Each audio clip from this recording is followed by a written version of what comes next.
অনেক সময় আমরা কারোর নীরবতাকে তার দুর্বলতা ভেবে বসি। হতেই পারে সেই ব্যক্তি উত্তর দিতে চাইছেন না, হতে পারে অন্য কোনো কারণ আছে যা আমরা বুঝতেই পারছি না। সেই জন্য তাকে দুর্বল ভেবে নেওয়া অনুচিত। দেখতে গেলে এই বিশাল সমুদ্র এও কিন্তু নীরব, শান্ত হয়। কিন্তু যখন সে রুদ্র মূর্তি ধারণ করে তখন কি হয়? সমগ্র সংসারকে বিনাশের পথে নিয়ে যায় এই সমুদ্র, প্রলয় সৃষ্টি করে। সেই জন্য কারোর সহ্য শক্তিকে দুর্বলতা বলে মনে করবেন না। কারণ যদি এই নীরবতা নিজেকে ভেঙে বেরিয়ে আসে, তাহলে তা বিনাশের সমস্ত সীমা পার করে যেতে পারে। তাই এই নীরবতাকে সবসময় বুঝুন, সবসময় একে সম্মান করতে শিখুন, আর আমার সাথে ভালোবেসে বলুন, রাধা রাধা। জীবনে যখনই কোনো কঠিন কাজ আমাদের সামনে আসে, তখন আমরা কারোর না কারোর থেকে সাহায্য চাই, যেটা উচিত। কিন্তু যদি যে কোনো ছোটখাটো বিষয়ে আমরা সাহায্য চাইতে শুরু করি, তাহলে কি হবে? তাহলে আমরা নিজেদের সামর্থ্য, নিজেদের যোগ্যতাকে কখনো বাড়তেই দেব না, না আমাদের শক্তি কখনো বাড়বে। কারণ এটা আমাদের অভ্যেস হয়ে যাবে। যাই ঘটুক, আমরা কারোর থেকে সাহায্য চাইতে চলে যাব, এটাই আমাদের স্বভাব হয়ে যাবে।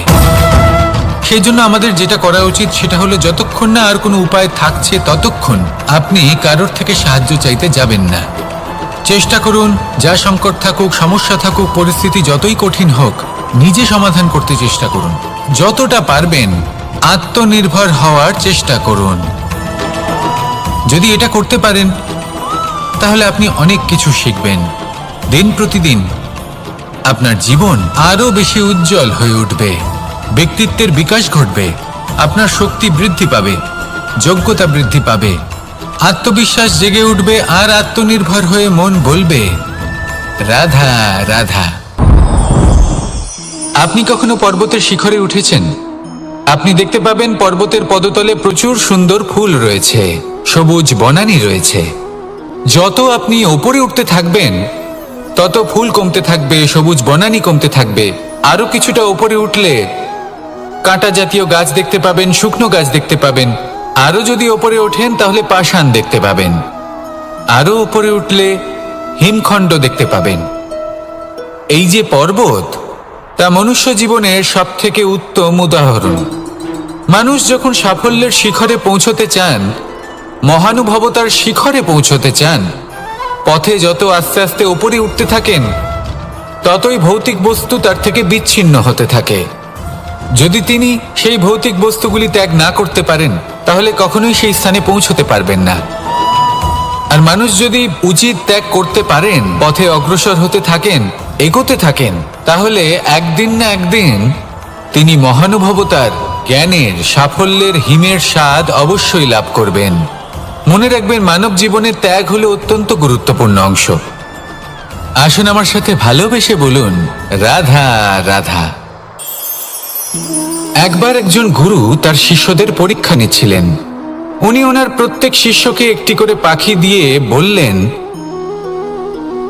সেই পাখির বলি দিতে হবে, কিন্তু এমন এক স্থানে যেখানে কেউ তাদের দেখতে পাচ্ছে না। প্রত্যেক শিষ্য নিজের যাত্রা শুরু করল। কেউ ঘন বনে প্রবেশ করল, কেউ অন্ধকার গুহায় প্রবেশ করল, কেউ দূরে কোনো পর্বতের শিখরে পৌঁছে গেল। যে মুহূর্তে দেখলো তাদের কেউ দেখতে পাচ্ছে না, তারা সেই বলি দিতে চেষ্টা করল। যেই বলি দিতে গেল, সেই পাখি আলোর কিরণে পরিবর্তিত হলো এবং লুপ্ত হয়ে গেল। একজন শিষ্য ছিল যে আবার গুরুর কাছে ফিরে এলো। সে বলল, ক্ষমা করবেন গুরুদেব, কিন্তু আমি এমন কোনো স্থান পেলাম না যেখানে কেউ আমাকে দেখতে পাচ্ছে না।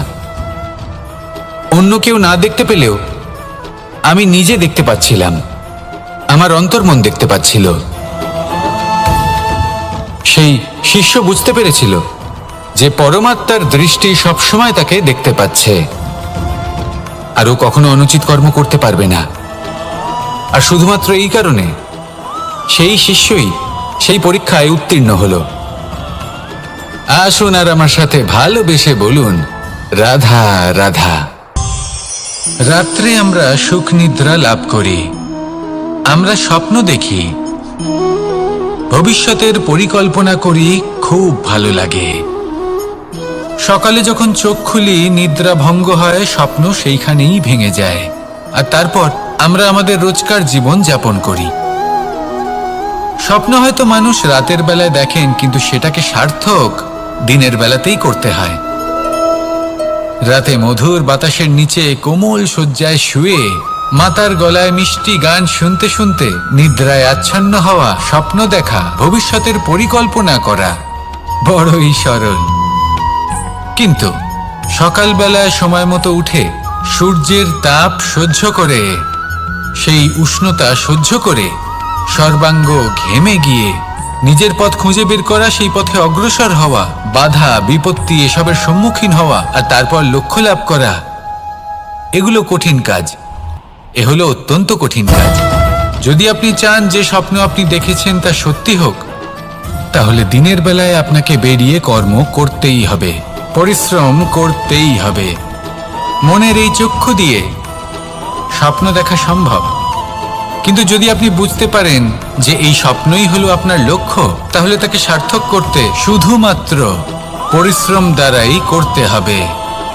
তাহলে পরিশ্রম করুন আর আমার সাথে ভালোবেসে বলুন রাধা রাধা। যত শক্তিশালী এই মন, তত শক্তিশালী এই শরীরও। এই যে আমাদের শরীর, এটা আসলে কি? এ হলো একটা রথের মতো, আর একটা রথ ততক্ষণ চলতে পারবে না যতক্ষণ না তাকে কোনো সারথি চালাবে। এই মন হলো শরীরের সারথি। এবার ভাবুন, যদি এই সারথি শক্তিহীন হয়, দুর্বল হয়, তাহলে এই রথের কি হবে? এটা উচিত পথে চলতে পারবে না, উচিত গতিতে চলতে পারবে না, মন মতো স্থানে এটা পৌঁছতেও পারবে না। সেই জন্য মনের শক্তি অত্যন্ত প্রয়োজনীয়। এবার মনের শক্তি আমরা কোথা থেকে লাভ করি? দৃঢ়তার শক্তি থেকে। এবার এই শক্তি আমরা কিভাবে বাড়াতে পারি? আমরা প্রতিদিন কিছু নতুন স্থির করি, কিছু ছোট কিছু বড়, আর যেই আমরা নতুন কিছু পূর্ণ করি আমাদের মনের শক্তি বেড়ে যায়। আর যদি পূর্ণ না করতে পারি মনের শক্তি কমে যায়। একটা দেওয়ালের মতো ছোট ছোট ছোট ছোট শিলা আমরা একটার পর একটা স্থাপন করে একটা দেওয়াল তৈরি করি। এতগুলো পাথর যখন একত্রিত হয়ে যায় তখন এমন এক দেওয়াল তৈরি হয় যাকে ভাঙা প্রায় অসম্ভব হয়ে দাঁড়ায়। সেরকমই হয় মন এবং দৃঢ়তা। ছোট ছোট কাজ করে নিজের লক্ষ্য পূর্ণ করুন। এই লক্ষ্য যদি পূর্ণ হয় তবে মনের শক্তি বাড়বে। কিছুটা এইভাবে যে যত বড়ই বিপদ আসুক না কেন সেই বিপদ নিজে হার মেনে নেবে, কিন্তু আপনার মন ততটাই শক্তিশালী থাকবে। তাই মনের শক্তি বাড়াতে থাকুন যাতে আপনি উচিত পথে চলতে পারেন, উচিত গতিতে চলেন আর মনোবাঞ্ছিত স্থানে পৌঁছতে পারেন। তবেই এই মন প্রসন্ন হয়ে বলবে রাধা রাধা। আজ আমরা দুই ধরনের ব্যক্তির বিষয়ে কথা বলবো। প্রথম জন হলেন যে প্রয়োজনের থেকে অনেক বেশি পরিমাণ ধন উপার্জন করে থাকেন। তার কাছে ততটা ধন থাকে যতটা তার প্রয়োজনও নেই, তারপরেও আরো ধন উপার্জন করতে চেষ্টা করতে থাকেন। সকল সম্ভব চেষ্টা করেন, সকল সম্ভব কর্ম করেন, তা সে উচিত কর্ম হোক বা অনুচিত, তাতে তাদের কিছুই যায় আসে না। তারা শুধুই এই সংসারের সকল সুখ ভোগ করতে চান, সকল স্বাচ্ছন্দ্য লাভ করতে চান। আজীবন তারা প্রচেষ্টাই করতে থাকেন। এবার এই করতে গিয়ে তারা ভারাক্রান্ত হয়ে সমস্যার সম্মুখীন হন। এনাদের সমগ্র জীবন এই চেষ্টাতেই চলে যায় জীবন যাপন করার বদলে। অন্যদিকে আরেকজন ব্যক্তি যিনি জানেন তার প্রয়োজন কতটুকু আর শুধুমাত্র সেই পরিমাণ ধন অর্জন করেন, তার থেকে বেশি একটুও নয়। উনি যদি দুবেলা খেতে পান, মাথা গোজার ঠাঁই পেয়ে যান, সেটাই পর্যাপ্ত। তাতেই তিনি আনন্দে জীবন যাপন করেন, না কোনো বৃথা চিন্তা করেন, না কোনো বৃথা কষ্ট করেন। এবার আমি আপনাদের জিজ্ঞেস করব, এই দুই ব্যক্তির মধ্যে আপনি কোন ব্যক্তি হতে চাইবেন? বেশিরভাগ মানুষ এটাই বলবেন যে আমরা সেই দ্বিতীয় মানুষ হতে চাই যারা সন্তুষ্ট। কিন্তু যদি মন দিয়ে দেখেন আপনিও সেই কর্মই করছেন, যা প্রথম ব্যক্তি করেন। আপনারা সবসময় চেষ্টা করে চলেছেন, এটাও লাভ করতে হবে, ওটাও লাভ করতে হবে, আমার এটারও প্রয়োজন, ওটারও প্রয়োজন। আপনি অনেক কিছু লাভ করেছেন, কিন্তু প্রশ্ন এটাই যে আপনার কি সেই সব কিছুর প্রয়োজন রয়েছে? এর উত্তর আপনার অন্তর্মনে রয়েছে। আপনার মন জানে যে আপনার প্রয়োজন কতটুকু। সেখানে গিয়ে দেখুন। সন্তুষ্টি মানুষকে আনন্দ দেয়। মানুষ যতটা সন্তুষ্ট হবে ততটাই সে আনন্দ লাভ করবে। এবার আপনাকে এই সিদ্ধান্ত নিতে হবে যে আপনি কখন আর কোথায় সন্তুষ্টি লাভ করবেন, কত কিছু লাভ করার পরে সন্তুষ্ট হবেন। এই উত্তর আপনি মন থেকে পাবেন। এই সমাজের চাহিদায় জড়িয়ে নিজেকে বিভ্রান্ত করবেন না। নিজের অন্তরের এই মিথ্যে অহংবোধকে প্রশ্রয় দিতে গিয়ে যদি আপনি এরকম প্রয়াস করতে থাকেন, তাহলে জীবনযাপন কখন করবেন? থেমে যান, শান্ত হয়ে যান, নিজের অন্তর্মনে নিমজ্জিত হয়ে দেখুন যে সন্তুষ্টি কোথায়। এই সন্তুষ্টি লাভ করুন। এই মন প্রসন্ন হয়ে বলবে, রাধা রাধা। কখনো কোনো বাগানের কোনো বৃক্ষকে দেখেছেন যেখানে সুগন্ধি ফুল থাকে, রসালো ফল থাকে? তখন মন প্রফুল্ল হয়ে ওঠে। মন থেকে সেই বৃক্ষের প্রতি ভালোবাসা জন্মায়। কিন্তু যিনি বাগানের মালিক, শুধুমাত্র তিনিই জানেন যে কিভাবে এই বৃক্ষকে আগলে রাখতে হয়, কিভাবে তার পরিচর্যা করলে এতে সুন্দর সুগন্ধি ফুল হবে, রসালো ফল হবে। কখনো কখনো প্রয়োজনের থেকে বেশি রোদ পেলে এই বৃক্ষগুলি শুকিয়ে যায়। প্রয়োজনের থেকে কম রোদ পেলেও এই বৃক্ষ কিন্তু শুকিয়ে যায়। প্রয়োজনের থেকে কম জল যদি পায়, এই বৃক্ষ শুকিয়ে যেতে পারে। প্রয়োজনের থেকে অতিরিক্ত জল যদি পায়, তখনও এই বৃক্ষের শিকড়গুলি নষ্ট হয়ে যেতে পারে। এবার এটাই কিন্তু আমাদের সংসারের সাথেও হয়। আমাদের সংসারের সকল প্রতিভাশালী ব্যক্তি, যেমন লেখক, বিচারক, প্রবক্তা, যোদ্ধা, এদের সবার ক্ষেত্রে এই কথাটাই প্রযোজ্য। যদি বেশি প্রশংসা করা হয় তাহলেও এরা হারিয়ে যাবেন। প্রয়োজনের থেকে বেশি যদি নিন্দা করা হয় তখনও তারা নত হয়ে পড়বেন। তাহলে আপনি এদের রক্ষা করুন এবং নিজেদেরও। মনে রাখবেন একটা কথা, জেনে রাখুন কখন কোন নিন্দায় আপনি লজ্জিত হবেন না, আর কখন কোন প্রশংসার দ্বারা নিজের মধ্যে অহংবোধ জাগ্রত করবেন না। এই মন সুপ্রসন্ন হয়ে বলবে, রাধা রাধা। যদি আমি কোনো বনে যাই, কোনো নির্জন বনে, সেই বনের বিষয়ে, সেই পথের বিষয়ে, গাছপালার বিষয়ে, পশুপক্ষীর বিষয়ে আমার যদি কোনো জ্ঞান না থাকে, সেই বনের ক্ষুদ্র থেকে ক্ষুদ্রতর অংশের বিষয়ে যদি আমার কোনো জ্ঞান না থাকে, তাহলে হতেই পারে সেই বনে কোথাও আমি হারিয়ে যাব। হয়তো এমনভাবে হারিয়ে যাব কোনোদিনও বাইরেই বেরোতে পারবো না। তাই সেই বনের বিষয়ে জ্ঞান লাভ করা আবশ্যক। এটাই হলো শিক্ষা। জীবনে বেশিরভাগ মানুষই কেন অসফল হন? ওনারা একটা লক্ষ্য স্থির করেন, কিন্তু সেই পথের বিষয়ে তারা পর্যাপ্ত জ্ঞান অর্জন করেন না। সেই পথে কি বিপদ আসতে পারে প্রত্যেকটা পৃষ্ঠার জ্ঞান তাদের নেই, আর সেই জন্যই তারা অসফল হন। আপনি জীবনে যখনই কোনো লক্ষ্য স্থির করবেন, কোনো লক্ষ্য সাধন করবেন, পরিকল্পনার সাথে সেই পথে অগ্রসর হন। সেই পথকে বোঝার চেষ্টা করুন, সেই পথের বিপদ সম্পর্কে জ্ঞান লাভ করুন, সব কিছু জানার চেষ্টা করুন, অজানা তথ্য আহরণ করুন, আর তারপর সেই লক্ষ্যের প্রতি নিজেকে সমর্পিত করুন। তবেই আপনি সাফল্য লাভ করবেন।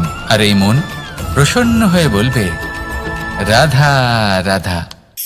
আপনি নিশ্চয়ই কখনো অনুভব করেছেন, যদি কোনো নির্মল ব্যক্তির কাছে গিয়ে বসেন তাহলে মনে নির্মল অনুভূতি হয়, এই মন শান্ত হয়ে যায়।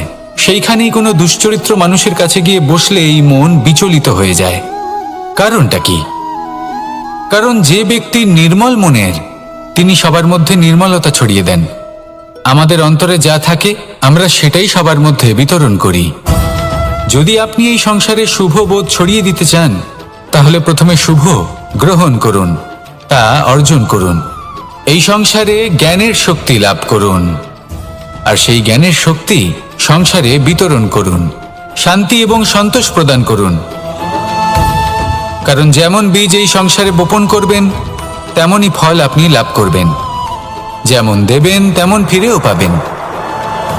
এই সংসারে জ্ঞান প্রদান করুন, শান্তি প্রদান করুন, সন্তুষ্টি প্রদান করুন। এই সংসারে ভালোবাসা বিতরণ করুন। আর এই প্রেম ভাব নিয়েই বলুন, রাধা রাধা।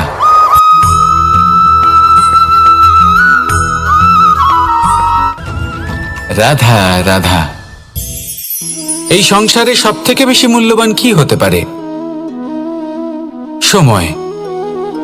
সমগ্র পৃথিবীর সমগ্র সম্পত্তি ব্যবহার করেও সময়ের একটা মুহূর্ত লাভ করা যায় না, এতটাই বেশি মূল্যবান। আর এই সময়কেই আপনি হেলায় নষ্ট করতে থাকেন, এর সদ্ব্যবহার করেন না, নিজের স্বপ্ন পূরণ করেন না। আর যখন এই সময় পার হয়ে যায় তখন মনে হয় আর তো সময় অবশিষ্ট নেই। এটা হলো অনুচিত। তাই এই সময়ের সদ্ব্যবহার করুন, শ্রেষ্ঠ কর্ম করুন, সেই সকল কর্ম করুন যা আপনি করতে চান, সেই সকল স্বপ্ন পূরণ করুন। এই সময় ব্যর্থ হতে দেবেন না। এই সময় কারোর জন্য থেমে থাকে না। আর একবার এই সময় পার হয়ে গেলে আর আপনি তার সদ্ব্যবহার না করলে এই সময়ই এসে আপনার বিনাশ ঘটাবে। এই সময়কে সম্মান করুন আর আমার সাথে ভালোবেসে বলুন, রাধা রাধা। এই সংসারে দুই ধরনের মানুষ দেখা যায়, এক সরল, দুই জটিল। এবার এই যে সরল ব্যক্তি থাকে তাদের এই সমাজ দুর্বল মনে করে। এমনিতে দেখতে গেলে জলও সরল, বায়ুও সরল। ওনারা যেদিকে চাইবেন প্রবাহিত হতে পারেন, এনাদের যে আকার দেবেন সেটাই ধারণ করবেন।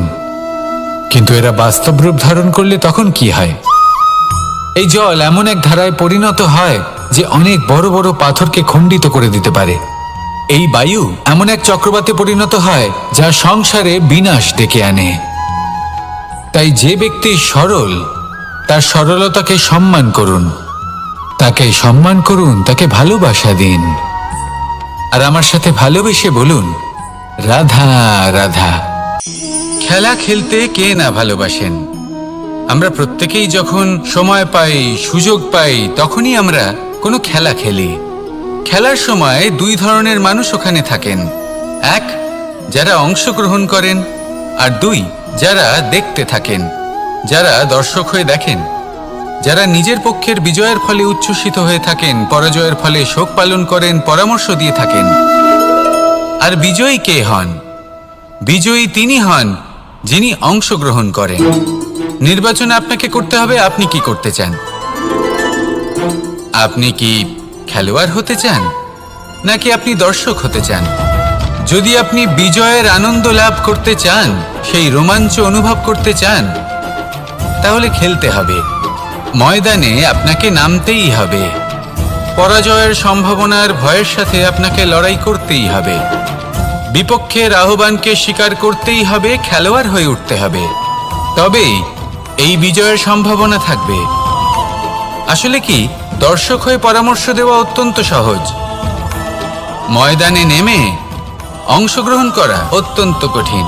আর এখানে যেটা সহজ তা আপনাকে বিজয়ের পথে কখনোই নিয়ে যাবে না।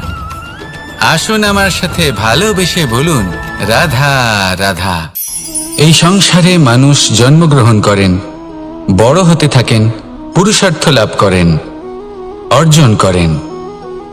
অর্জন করা আসলে কি? বেশিরভাগ মানুষ বলেন অর্জন করা অর্থাৎ ধন সম্পত্তি অর্জন করা। আর কি অর্জন করা যায়? আর কি লাভ করা যায়? আসল প্রশ্ন হলো এটাই যে কি এমন আছে যা বাস্তব রূপে অর্জন করার যোগ্য। তা হলো ব্যবহার, জ্ঞান এবং সন্তোষ। কেন? কারণ আপনি যখন এই সংসার ছেড়ে চলে যাবেন তখন আপনার ধন সম্পত্তি আপনাকে বিদায় জানাতে আসবে না। আপনাকে বিদায় জানাতে আসবে আপনার আপনজন, যাদের সাথে আপনার সুসম্পর্ক ছিল। সমগ্র সংসারে সহস্র মানুষ ধন অর্জন করে থাকেন। শ্রেষ্ঠ মানুষ হলেন তিনি যিনি ব্যবহার, জ্ঞান এবং সন্তোষ অর্জন করে থাকেন, একে সকলের মধ্যে বিতরণ করেন। তাই এটাই করুন আর আমার সাথে ভালোবেসে বলুন, রাধা রাধা। এই সংসারের আরম্ভ থেকে এখনো পর্যন্ত এবং ভবিষ্যতেও একটা যুদ্ধ আছে, যা হয়ে চলেছে, চলতেই থাকবে। পাপ এবং পুণ্যের মধ্যে যুদ্ধ, সত্য এবং অসত্যের মধ্যে যুদ্ধ। এই যুদ্ধ চলেই আসছে, আর এই যুদ্ধে যারা লড়েন তাদের আমরা সবসময় জয় জয়কার করি। আর যারা এই জয় জয়কার করেন তাদের প্রত্যেকের একটা বিশেষ গুরুত্ব থাকে। যখনই কোনো যোদ্ধা যুদ্ধক্ষেত্রে ক্লান্ত হয়ে পড়ে, শক্তিহীন হয়ে পড়ে, তখন এরা জয় জয়কার করে, শঙ্খ বাজাতে থাকে, সেই যোদ্ধাকে অনুপ্রেরিত করে, শক্তি এবং সাহসে ভরিয়ে তোলে।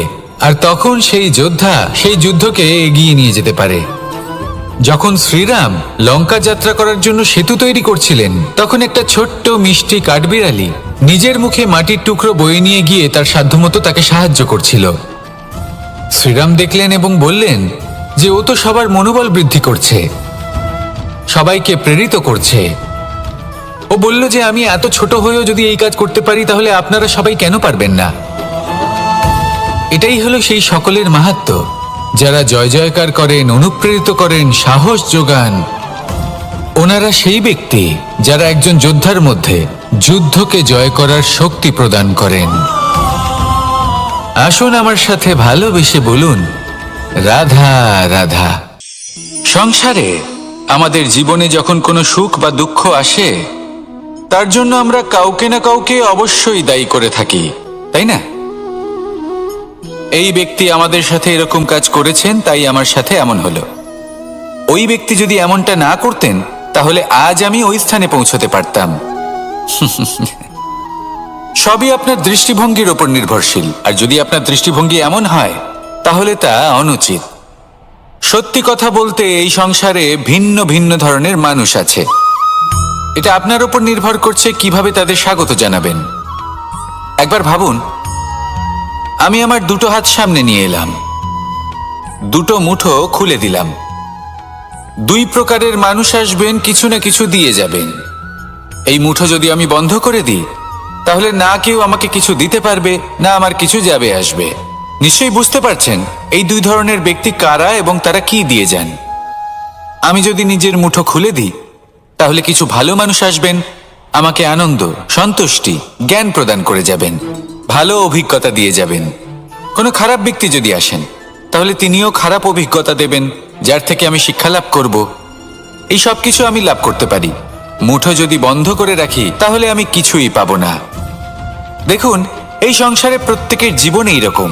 প্রত্যেকের জীবনে সবকিছুই আছে, ভালো খারাপ দুই মানুষই আছে, ভালো অভিজ্ঞতা আছে, খারাপ অভিজ্ঞতা আছে। নির্ভর করছে আপনার উপর যে আপনি কি করবেন, এনাদের স্বাগত কিভাবে জানাবেন, কার থেকে কি বুঝবেন, কি শিখতে পারবেন, আর কোন দৃষ্টিভঙ্গি নিয়ে অগ্রসর হবেন। এটাই নির্ধারণ করবে যে আপনার জীবন কেমন হবে। আসুন আমার সাথে ভালোবেসে বলুন, রাধা রাধা।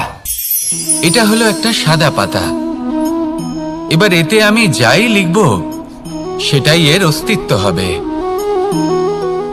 এতে আমি প্রেমের কিছু কথা লিখে একে প্রেমপত্র বানিয়ে তুলতে পারি। মাতা পিতার জন্য একটা শুভ সংবাদ লিখতে পারি।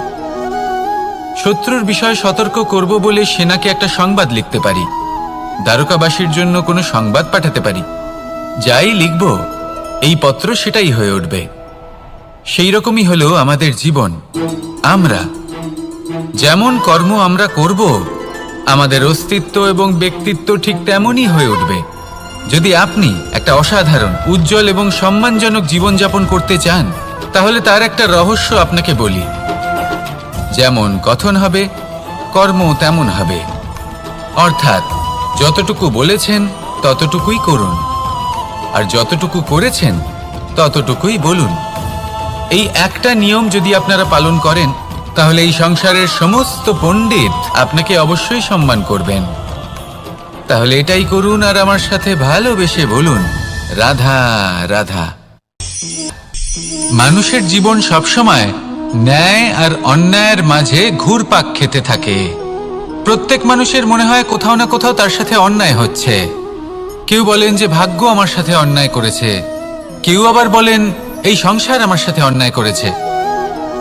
আর প্রত্যেকেই ন্যায় বিচার চাইতে বৈঠক দাবি করে বসেন। কখনো এই বিচার গৃহে যান, আবার কখনো ওই বিচার গৃহে। যদি সত্যি কথা বলি, এই সংসারের সব থেকে বড় বিচার গৃহ আপনার কাছেই রয়েছে, আপনার মন। আপনার মনই হলো সব থেকে বড় বিচার গৃহ। এ খুব ভালো করেই জানে কি শুদ্ধ আবার কি অশুদ্ধ, এর শুভ অশুভর জ্ঞান রয়েছে, এ সব জানে। দেখতে গেলে প্রত্যেকটা মানুষ যদি নিজের মনের কথা শোনেন, তাহলে তিনি ভালোভাবেই বুঝতে পারবেন তিনি কি উচিত করেছেন আর কি অনুচিত। দিনে একবার রাত্রের নিদ্রায় যাওয়ার পূর্বে নিজের সাথে বসুন, চোখ বন্ধ করুন আর বিচার করুন আজ আপনি কি উচিত করেছেন আর কি অনুচিত। আপনার মন সঠিক বিচার তখনই করে দেবে। আসুন আমার সাথে ভালোবেসে বলুন, রাধা রাধা। আপনি কখনো কোনো পাথরের বুক চিরে বয়ে চলা কোনো নদী দেখেছেন? পাথর নদীর সামনে নত হয়ে যায়, তাকে বাধা দিতে চেষ্টা করে কিন্তু কখনো বাধা দিতে পারে না। এই নদী হলো ততটাই শক্তিশালী, কিন্তু এর আরম্ভ কোথা থেকে হয়? দূরে কোথাও কোনো পর্বতের চূড়াতে এক বিন্দু জল ঝরে পড়ে আর তার সাথে হিম গলিয়ে দেয়।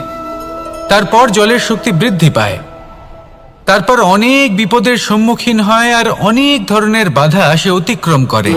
তার শক্তির এতটাই বৃদ্ধি হয় যে তাকে বাধা দেওয়া একেবারেই অসম্ভব ব্যাপার হয়ে যায়। দেখুন, নদী তো মহান বটেই, কিন্তু তাকে মহান করে তুলেছে কে? সেই সকল বিপদ যার থেকে ও কখনো পালায়নি। সেইভাবেই আমাদেরও বিপদ থেকে পালিয়ে গেলে হবে না, তার সম্মুখীন হতে হবে সাহসের সাথে, পূর্ণ শক্তি প্রয়োগ করে। তবেই আমরা শিখতে পারবো, তবেই আমরা সামনে এগোতে পারবো। যদি আপনি জীবনে কুন্দন হয়ে উঠতে চান, তাহলে জ্বলন সহ্য করতেই হবে। আসুন আমার সাথে ভালোবেসে বলুন, রাধা রাধা।